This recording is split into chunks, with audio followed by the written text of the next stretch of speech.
ನಮ್ಮೆಲ್ಲರಿಗೂ ಕೂಡ ಗೊತ್ತಿರೋ ಹಾಗೆ ನಮ್ಮ ಕರ್ನಾಟಕ ಸರ್ಕಾರದ ಮುಖ್ಯಮಂತ್ರಿ ಉಪಮುಖ್ಯಮಂತ್ರಿಗಳು ಬೇಕಿಲ್ಲದ ವಿಚಾರಗಳ ಬಗ್ಗೆ ಚರ್ಚೆಯಲ್ಲಿ ನಿರತರಾಗಿದ್ದಾರೆ. ಉದಾಹರಣೆಗೆ ಹೇಳಬೇಕು ಅಂತ ಹೇಳಿದ್ರೆ, ನಮ್ಮ ರಾಜ್ಯದಲ್ಲಿ ರೈತರು ಬಹಳ ಸಂಕಷ್ಟದಲ್ಲಿದ್ದಾರೆ. ಉದಾಹರಣೆ ಬೆಳಗಾಂ ಜಿಲ್ಲೆನಲ್ಲಿ ಬಂದರೆ ಹೆಚ್ಚಾಗಿ ಕಬ್ಬು ಬೆಳೀತಾರೆ, ಹೆಸರು ಬೆಳೀತಾರೆ, ಉದ್ದು ಬೆಳೀತಾರೆ, ಸೋಯಾಬೀನ್ ಬೆಳೀತಾರೆ. ಈ ಥರ ಅನೇಕ ಬೆಳೆಗಳನ್ನು ಬೆಳೀತಾ ಇದ್ದಾರೆ.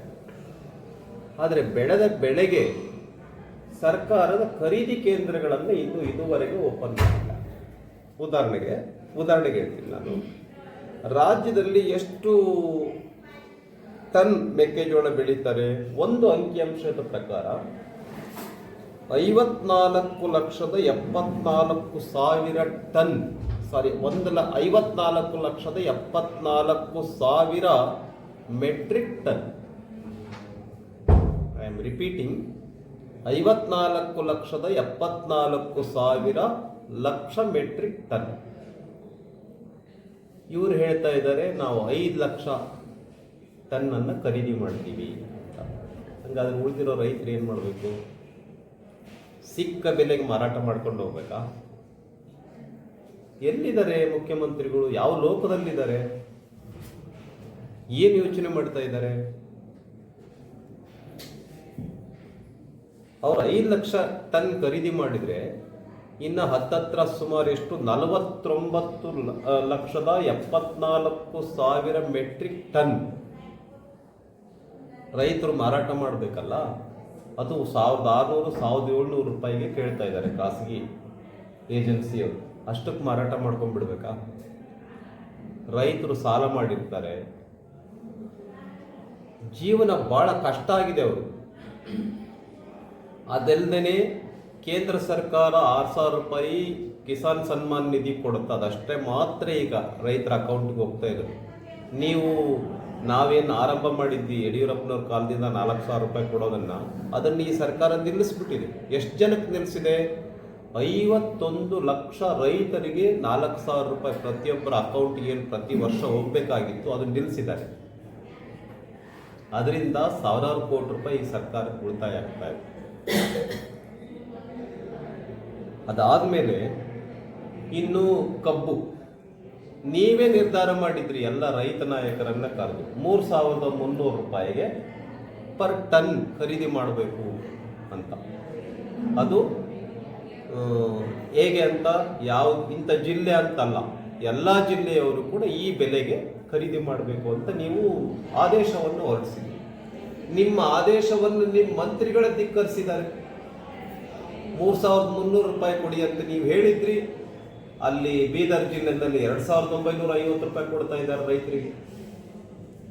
ನಿಮ್ಮ ಈಶ್ವರ್ ಖಂಡ್ರೆ ಅವರ ಧಿಕ್ಕಾರ ಹಾಕ್ತಿದ್ದಾರೆ ನಿಮ್ಮ ಆದೇಶಕ್ಕೆ.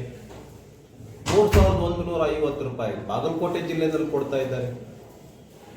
ಬೆಳಗಾಂ ಜಿಲ್ಲೆಯಲ್ಲಿ ಬಹಳಷ್ಟು ಜನ ಫ್ಯಾಕ್ಟರಿನವರು 3,300 ರೂಪಾಯಿ ಕೊಟ್ಟರೆ ಕೆಲವರು ಇನ್ನೂ ಕಡಿಮೆ ಕೊಡ್ತಾ ಇದ್ದಾರೆ.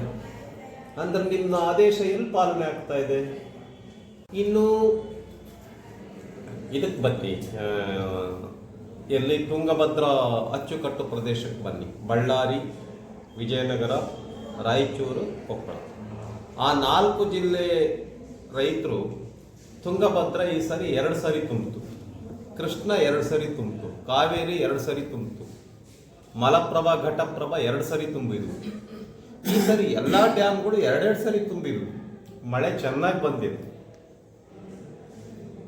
2 ಬೆಳೆ ಬೆಳಿಬೋದಾಗಿತ್ತು ರೈತರು. ಆದರೆ ತುಂಗಭದ್ರಾ ಅಚ್ಚುಕಟ್ಟು ಪ್ರದೇಶದ ಆ 4 ಜಿಲ್ಲೆಯ ರೈತರಿಗೆ ನೀರನ್ನೇ ಬಿಡ್ತಾ ಇಲ್ಲ ನೀವು. ಯಾಕೆ? ಗೇಟ್ಗಳು ಹಾಳಾಗಿದ್ದಾವೆ ಅಂತ. ಆ ಗೇಟ್ಗಳು ಹಾಳಾಗಿದ್ರೆ ನೀವು ಬೇಸಿಗೆನಲ್ಲಿ ರಿಪೇರಿ ಮಾಡ್ಕೊಳ್ಬೇಕು, ನೀರು ಕಡಿಮೆ ಇರುತ್ತವಾಗ. ಈಗ ನೀವು ರಿಪೇರಿ ಮಾಡಕ್ಕೆ ಹೋದ್ರೆ 40 TMC ನೀರು ಖಾಲಿ ಮಾಡ್ತಾ ಇದ್ದೀರಿ ನೀವು. ಹಾಗಾಗಿ 2ನೇ ಬೆಳೆಗೆ ನೀರು ಕೊಡೋಕ್ಕಾಗ್ತಾ ಇಲ್ಲ, ರೈತರಿಗೆ ಲಾಸ್ ಆಯಿತು.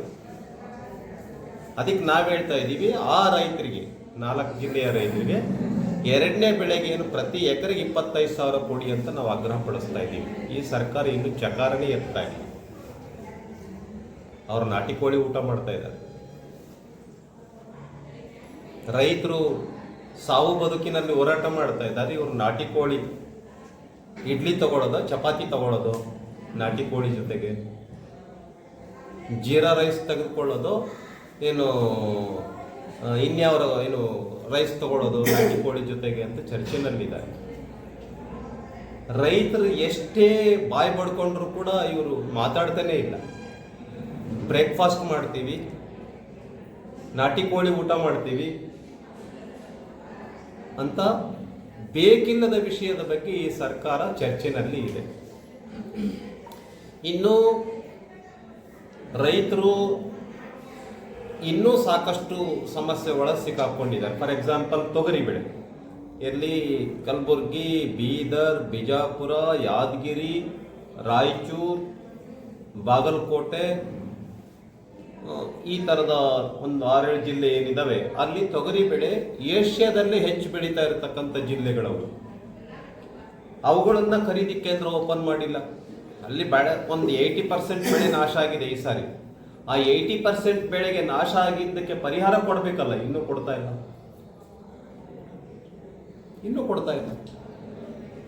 8,700 ರೂಪಾಯಿ ಪರ್ ಎಕರೆಗೆ ಪ್ಲಸ್ 8,000 ಸೇರಿಸ್ಕೊಡ್ತೀವಿ ಅಂತ ಸರ್ಕಾರ ಆದೇಶ ಮಾಡಿದೆ. ಅದನ್ನು ಕೊಡ್ತಾ ಇಲ್ಲ ಈ ಸರ್ಕಾರ.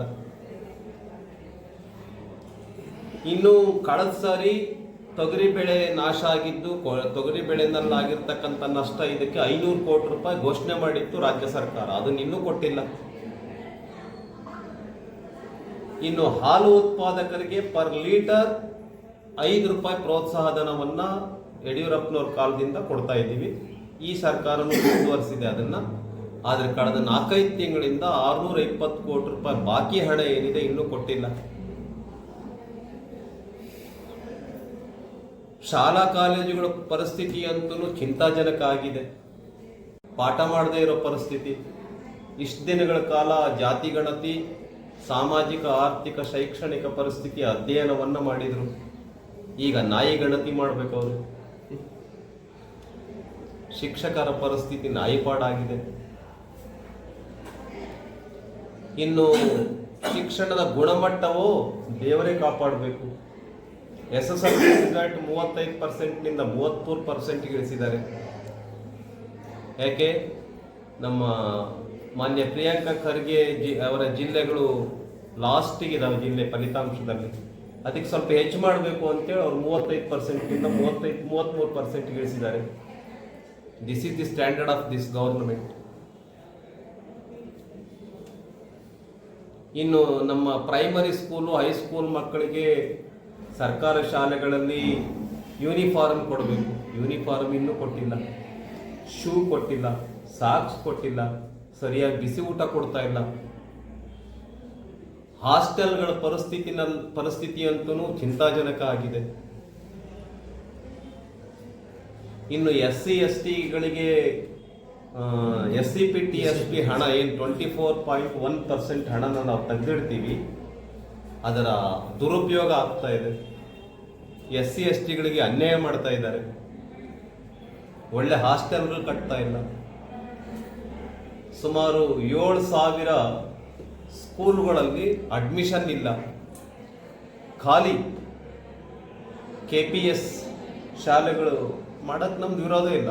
KPS ಶಾಲೆಗಳ ನೆಪದಲ್ಲಿ ಸರ್ಕಾರಿ ಸ್ಕೂಲ್ಗಳಲ್ಲಿ ಅಡ್ಮಿಷನ್ ಇಲ್ಲ, ಅವುಗಳನ್ನು ಮರ್ಜ್ ಮಾಡ್ತಿದ್ದಾರೆ. ಸಾವಿರಾರು ಶಾಲೆಗಳು ಬಂದಾಗ್ತಾ ಇದ್ದಾವೆ. ಕೋಡಿ ಊಟದ ಬ್ಯುಸಿ ಇದ್ದಾರೆ. ಇವೆಲ್ಲ ವಿಷಯಗಳು ಚರ್ಚೆ ಮಾಡಕ್ಕೆ ಅವ್ರ ಹತ್ರ ಟೈಮ್ ಇಲ್ಲ. ಡೆಲ್ಲಿಗೆ ಹೋಗಿ ಬರಬೇಕು, ರಾಹುಲ್ ಗಾಂಧಿಗೆ ಭೇಟಿ ಮಾಡಬೇಕು, ಸೋನಿಯಾ ಗಾಂಧಿಗೆ ಭೇಟಿ ಮಾಡಬೇಕು. ಅವರು ಇಡ್ಲಿ ವಡಾ ದೋಸೆ ಬ್ರೇಕ್ಫಾಸ್ಟ್ ಮಾಡಬೇಕು. ಅವರು ಟೈಮ್ ಎಲ್ಲಿದೆ? ಇದೆಲ್ಲದರ ಮಧ್ಯದಲ್ಲಿ ಈಗ ಅಧಿವೇಶನ ನಡೀತಾ ಇದೆ ಇಲ್ಲಿ ನಾರ್ತ್ ಕರ್ನಾಟಕದಲ್ಲಿ, ಬೆಳಗಾಂನಲ್ಲಿ. ಸುವರ್ಣಸೌಧದ ಬಹಳ ಮುಖ್ಯವಾಗಿರೋ ಉದ್ದೇಶ ಏನು? ಉತ್ತರ ಕರ್ನಾಟಕದ ಅಭಿವೃದ್ಧಿ. ಉತ್ತರ ಕರ್ನಾಟಕದ ಅಭಿವೃದ್ಧಿ ಎಲ್ಲಿದೆ? ಉತ್ತರ ಕರ್ನಾಟಕದ ಅಭಿವೃದ್ಧಿ ಅಂತಕ್ಕಂಥದ್ದು ಮರೀಚಿಕೆಯಾಗಿದೆ. ಮರಳುಗಾಡಿನಲ್ಲಿ ನೀರು ಹುಡುಕುವಂತ ಪರಿಸ್ಥಿತಿ ಆಗಿದೆ ಉತ್ತರ ಕರ್ನಾಟಕದ ಅಭಿವೃದ್ಧಿ. ಯಾವ ಉತ್ತರ ಕರ್ನಾಟಕದ ಬೇಡಿಕೆಗಳನ್ನು ಈ ಸರ್ಕಾರ ಈಡೇರಿಸಿದೆ? ಅಪ್ಪರ್ ಕೃಷ್ಣ ಎಷ್ಟು ವರ್ಷದಿಂದ ಬೇಡಿಕೆ ಅದು? 519ರಿಂದ 524ಕ್ಕೆ ಏರಿಸಬೇಕು. ಮುಳುಗಡೆ ಪ್ರದೇಶಕ್ಕೆ ಯಾರ್ಯಾರು ರೈತರಿಗೆ ಹಣ ಕೊಡಬೇಕು ಅವ್ರಿಗೆ ಹಣ ಕೊಡಬೇಕು. ಎಷ್ಟು ವರ್ಷದಿಂದ ಕೊಡಬೇಕು? ಇದ್ಯಾವುದಕ್ಕೂ ಕೂಡ ಅವ್ರ ಹತ್ರ ಟೈಮ್ ಇಲ್ಲ. ನಾಟಿ ಕೋಳಿ ಊಟದಲ್ಲಿ ಬ್ಯುಸಿ ಇದ್ದಾರೆ. ಆದ್ರಿಂದ ಈ ಕಲ್ಯಾಣ ಕರ್ನಾಟಕದ ನಾವೇನ್ ಮಾಡಿದ್ವಿ, 371J ಅಂತ ಮಾಡಿದ್ವಿ. Are you appointed any single teacher? Are you appointed any junior engineer? ಯಾವ ಅಪಾಯಿಂಟ್ಮೆಂಟ್ ಮಾಡಿದಿರಿ 2.5 ವರ್ಷದಲ್ಲಿ? ಹೇಳಿ. KPSC ನಲ್ಲಿ ತೆಗಿರಿ ಡಾಟಾಸ್ನ. ಯಾವ ಅಪಾಯಿಂಟ್ಮೆಂಟ್ ಮಾಡಿದ್ದೀರಿ? There is no single appointment. ಯಾವುದೇ ಅಪಾಯಿಂಟ್ಮೆಂಟ್ ಮಾಡ್ತಾ ಇಲ್ಲ. ಟೋಟಲಿ ಈ ಸರ್ಕಾರ ಇರ್ರೆಸ್ಪಾನ್ಸಿಬಲ್ ಗವರ್ನಮೆಂಟ್, ಬೇಜವಾಬ್ದಾರಿಯುತವಾಗಿರ್ತಕ್ಕಂಥ ಸರ್ಕಾರ. ಮಾತೆತ್ತಿದ್ರೆ ಗ್ಯಾರಂಟಿ. ನಿಮ್ ಶಾಸಕರೇ ಬೈತಾ ಇದ್ದಾರೆ ನಮಗೆ ಅನುದಾನ ಇಲ್ಲ ಅಂತ. ನಮ್ಮ ಈ ಬೆಳಗಾಂ ಜಿಲ್ಲೆಯಲ್ಲಿ ರಾಜು ಕಾಗೆ ಅವರೇ ಹೇಳಿದ್ದಾರೆ, ಕೊಪ್ಪಳ ಜಿಲ್ಲೆಯಲ್ಲಿ ನಮ್ಮ ರಾಯರೆಡ್ಡಿ ಅವರೇ ಹೇಳಿದ್ದಾರೆ, BR ಪಾಟೀಲ್ ಅವರು ಗುಲ್ಬರ್ಗ ಜಿಲ್ಲೆಯಲ್ಲಿ ಹೇಳಿದ್ದಾರೆ. ನಿಮಗೆ ಎಲ್ಲ ಜಿಲ್ಲೆಗಳಲ್ಲೂ ಈ ತರದ ಅಪಸ್ವರ ಇದೆ. ಇಲ್ಲ, ಏನೇನು ಅಭಿವೃದ್ಧಿ ಇಲ್ಲ. ಅಕಸ್ಮಾತ್ ಏನಾದ್ರು ಕಾಮಗಾರಿ ನಡೀತಾ ಇದ್ರೆ ನಮ್ಮ ಮಾಜಿ ಶಾಸಕರು ಇಲ್ಲ, ನಮ್ಮ ಪಕ್ಕದಲ್ಲೇ ಇದ್ದಾರೆ. ನಮ್ಮ ದೊಡ್ಡಗೌಡರು, ನಮ್ಮ ಕರ್ನಾಟಕದ ಹೆಮ್ಮೆ ಕಿತ್ತೂರು ರಾಣಿ ಚೆನ್ನಮ್ಮ ಪ್ಯಾಲೇಸ್ ಅರಮನೆ ಅಭಿವೃದ್ಧಿಗೋಸ್ಕರ ಸುಮಾರು 113 ಕೋಟಿಯನ್ನ ನಮ್ಮ ಸರ್ಕಾರ ಆದೇಶ ಮಾಡಿತ್ತು, ಅಪ್ರೂವಲ್ ಕೊಟ್ಟಿತ್ತು. ಎಷ್ಟು ಹಣ ಬಂದಿದೆ? ಏನಾರ ಕಾಮಗಾರಿ ನಡೆದಿದೆಯಾ? ಈ ಸರ್ಕಾರ ಬಂದ ಮೇಲೆ ಏನಾಗಿದೆ? ಸರ್ಕಾರ ಒಂದು ರೀತಿ ನಾಲಾಯಕ್ ಗವರ್ನಮೆಂಟ್, ಬೇಕಿಲ್ಲದ ವಿಷಯಗಳನ್ನು ಚರ್ಚೆ ಮಾಡ್ತಾ ಇರ್ತಕ್ಕಂಥ ಸರ್ಕಾರ. ಲಾ ಅಂಡ್ ಆರ್ಡರ್ ಟೋಟಲಿ ಕೊಲ್ಯಾಪ್ಸ್ಡ್. ದರೋಡೆ ನಡೀತಾ ಇದೆ. ಬೆಂಗಳೂರಿನಲ್ಲಿ ದರೋಡೆ, ಬಿಜಾಪುರದಲ್ಲಿ ದರೋಡೆ, ಚಡಚಣದಲ್ಲಿ ದರೋಡೆ, ಬೀದರ್ನಲ್ಲಿ ದರೋಡೆ, ದಾವಣಗೆರೆನಲ್ಲಿ ದರೋಡೆ. ಪೊಲೀಸ್ ಅಧಿಕಾರಿಗಳು ದರೋಡೆನಲ್ಲಿ ಶಾಮೀಲಾಗ್ತಾ ಇದ್ದಾರೆ. ಏನ್ ಮಾಡ್ತಾ ಇದ್ದಾರೆ? ಪರಮೇಶ್ವರ್ ಇನ್ಸ್ಪೆಕ್ಟರ್ ಆ ಪರಮೇಶ್ವರನೇ ಕಾಪಾಡ್ಬೇಕು ಈ ಸರ್ಕಾರ. ಪೊಲೀಸ್ ಆಫೀಸರ್ಸ್ ಇನ್ವಾಲ್ವ್ ಆಗಿದ್ದಾರೆ ದರೋಡೆನಲ್ಲಿ. What your government is doing? Law and order ಇಂಥ ಒಂದು ಪ್ಯಾಥಟಿಕ್ ಪರಿಸ್ಥಿತಿಗೆ ತಲುಪಿದೆ. ಒಂದ್ ರೀತಿ ಕರ್ನಾಟಕ ಅಂತಕ್ಕಂಥದ್ದು ಡ್ರಗ್ಸ್ ನ ಸ್ವರ್ಗ ಆಗಿದೆ. ಹಳ್ಳಿಗಳಲ್ಲಿ ಅಫೀಮ್ ಸಿಗ್ತಾ ಇದೆ, ಡ್ರಗ್ಸ್ ಸಿಗ್ತಾ ಇದೆ. ಗುಜರಾತ್ ನ ಪೊಲೀಸರು ಬಂದ್ಬಿಟ್ಟು ಕರ್ನಾಟಕದಲ್ಲಿ ಡ್ರಗ್ಸ್ ನ ಸಾಗಾಟ ಮಾಡ್ತಕ್ಕಂಥವ್ರನ್ನ ಹಿಡಿತಾ ಇದ್ದಾರೆ. What your police department is doing in Karnataka? ಮಹಾರಾಷ್ಟ್ರದ ಪೊಲೀಸರು ಬಂದ್ಬಿಟ್ಟು ಮೈಸೂರಿನಲ್ಲಿರ್ತಕ್ಕಂಥ ಡ್ರಗ್ಸ್ ಫ್ಯಾಕ್ಟರಿನ ಐಡೆಂಟಿಫೈ ಮಾಡಿಬಿಟ್ಟು ಅಲ್ಲೇ ಅರೆಸ್ಟ್ ಮಾಡ್ತಿದ್ದಾರೆ. What Karnataka police is doing? ಇವೆಲ್ಲ ವಿಷಯಗಳನ್ನು ನಾವು ಈ ಸಾರಿ ಒಂದು ಜವಾಬ್ದಾರಿಯುತವಾಗಿರ್ತಕ್ಕಂಥ ಪ್ರತಿಪಕ್ಷವಾಗಿ ಉತ್ತರ ಕರ್ನಾಟಕದ ವಿಷಯಗಳನ್ನ ಫ್ರಮ್ ಡೇ 1, 8ನೇ ತಾರೀಕು ಅಧಿವೇಶನ ಪ್ರಾರಂಭ ಆಗುತ್ತೆ. ಸ್ವಲ್ಪ ಶ್ರದ್ಧಾಂಜಲಿ ನಿರ್ಣಯ ಇವೆಲ್ಲವೂ ಕಾರಣದಿಂದ 8ನೇ ತಾರೀಕು ಹಾಫ್ ನಡೀಬಹುದು. 9ನೇ ತಾರೀಕು ಒಂದು ಬಹಳ ದೊಡ್ಡ ಹೋರಾಟವನ್ನ ಮಾಡಿ ಉತ್ತರ ಕರ್ನಾಟಕದ ಸಮಸ್ಯೆಗಳನ್ನ ಚರ್ಚೆ ಮಾಡಬೇಕು. 4-5 ದಿವಸ ಫ್ರಮ್ ಡೇ 1 ನಿಂದ ನಾವು ಉತ್ತರ ಕರ್ನಾಟಕದ ವಿಷಯಗಳನ್ನ, ಸಮಸ್ಯೆಗಳನ್ನ ಕೈಗೆತ್ತಿಕೊಳ್ತಾ ಇದ್ದೀವಿ ಮತ್ತು ರೈತರ ವಿಷಯಗಳನ್ನ ಕೈಗೆತ್ತಿಕೊಳ್ತಾ ಇದ್ದೀವಿ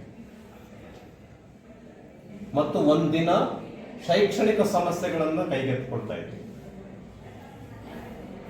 ಕರ್ನಾಟಕದ ರಸ್ತೆಗಳು ಗುಂಡಿ ಬಿದ್ದಿದ್ದಾವೆ. ಹಾಗಾಗಿ ಒಂಥರ ಕರ್ನಾಟಕ ಎಂತ ಸ್ಟೇಟ್ ಆಗಿದೆ ಅಂತ ಹೇಳಿದ್ರೆ ಪಾಟ್ ಹೋಲ್ ಸ್ಟೇಟ್, ಗುಂಡಿಗಳ ರಾಜ್ಯ, ಡ್ರಗ್ಸ್ ರಾಜ್ಯ, ದರೋಡೆ ರಾಜ್ಯ, ಭ್ರಷ್ಟಾಚಾರದ ರಾಜ್ಯ, ಆತ್ಮಹತ್ಯೆಗಳ ಸರಮಾಲೆಯ ರಾಜ್ಯ,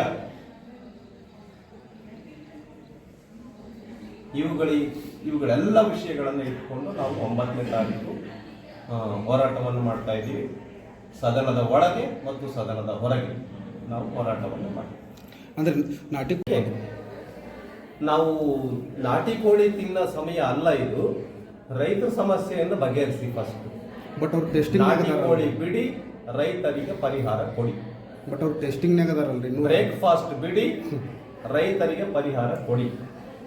ಈ ವಿಷಯಗಳನ್ನ ಇಟ್ಕೊಂಡು ನಾವು ಸದನದಲ್ಲಿ ಚರ್ಚೆ ಮಾಡ್ತೀವಿ. ಬಟ್ ಇದಕ್ಕೆ ಅವ್ರು ಸ್ಪಂದಿಸ್ತಾರಂತ ಅನ್ಸುತ್ತೆ. ಸ್ಪಂದಿಸಂಗ್ ಮಾಡ್ತೀವಿ. ಇನ್ನೊಂದು, ಈಗಾಗಲೇ ನೀವು ಹೇಳಿದ್ರಿ ಪೊಲೀಸ್ನವರು ದರೋಡೆ ಮಾಡ್ತಾ ಇದ್ದಾರೆ. ಈ ದರೋಡೆ ಕೆಲಸ ಇಡೀ ಸರ್ಕಾರದವ್ರನ್ನೇ ಹಚ್ಚಿದಲ್ಲ, ಹೆಂಗೆ ನಿಮ್ಮ ಪ್ರಕಾರ? ಅಲ್ಲ, ಸರ್ಕಾರ ಇದನ್ನು ಕಂಟ್ರೋಲ್ ಮಾಡಬೇಕಲ್ಲ, ಏನು ಮಾಡ್ತಿದ್ದಾರೆ? It is A duty of the government. It is a duty of the Home Minister. It is the duty of CM. ಅಲ್ಲ, ಅವರು ಅದ್ರ ಬಗ್ಗೆ ಕ್ರಮ ತಗೋತಾ ಇಲ್ಲ ಅಂದ್ರೆ ಏನು ಕಾರಣ ಇರ್ಬೋದು ಸರ್? ಕಾರಣ ಏನಿರ್ಬೋದು ಅಂತ ಹೇಳಿದ್ರೆ ಅದಕ್ಕೂ ಅವರಿಗೆ ಕಮಿಷನ್ ಹೋಗ್ತಾ ಇರ್ಬೋದು. It is a commission government. 63% commission ಅಂತ ಒಂದು ರಿಪೋರ್ಟ್ ಇದೆ. 63% ಕಮಿಷನ್. ನಾನು ಹೇಳ್ತಿರೋದಲ್ಲ.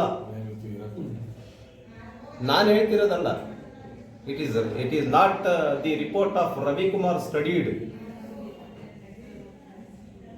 ರೆಸ್ಪಾನ್ಸಿಬಲ್ ಇನ್ಸ್ಟಿಟ್ಯೂಷನ್ ಕೊಟ್ಟಿರ್ತಕ್ಕಂಥ ರಿಪೋರ್ಟ್. ಅಂದ್ರೆ ಸರ್ಕಾರನ ದರೋಡೆ ಮಾಡಕ್ಕೆ ಹಚ್ಚಿತ್ತು. ಹೌದು, ಇದೊಂದು ರೀತಿ ಡಕಾಯಿಟ್ ಗವರ್ನಮೆಂಟ್. ಧನ್ಯವಾದ. ಸರ್, ಅದು ಹಿಡಿತಾ ಇದ್ದಾರೆ. ಏನ್ ಮಾಡ್ತಾ ಇದೆ ಸರ್ಕಾರ? ಈಗ ಪರಮೇಶ್ವರ್ ಅವರು ಹೇಳ್ತಾ ಇದ್ದಾರೆ, ನನಗೆ ಗೊತ್ತಿಲ್ಲ ಮಿನಿಸ್ಟರ್ ಅವರು, ಐ ಡೋಂಟ್ ನೋ ಅಂತಾರೆ. ಇದಕ್ಕ ನಿಮಗೆ ಮಿನಿಸ್ಟರ್ ಮಾಡಿರೋದು ಗೊತ್ತಿಲ್ಲ ಅಂದ್ರೆ ಗೊತ್ತು ಮಾಡ್ಕೋಬೇಕು. ಏನ್ ಮಾಡ್ತಾ ಇದ್ದಾರೆ ನಿಮ್ಮ ಇಂಟೆಲಿಜೆನ್ಸಿ? ಏನ್ ಮಾಡ್ತಾ ಇದ್ದಾರೆ ನಿಮ್ಮ ಪೊಲೀಸರು? ಆಗಲ್ಲ ಅಂದ್ರೆ ಬಿಟ್ಟೋಗಿ. ಸಾಮರ್ಥ್ಯ ಇರುವಂತವ್ರು ಬಂದು ಅಧಿಕಾರ ನಡೆಸ್ತಾರೆ.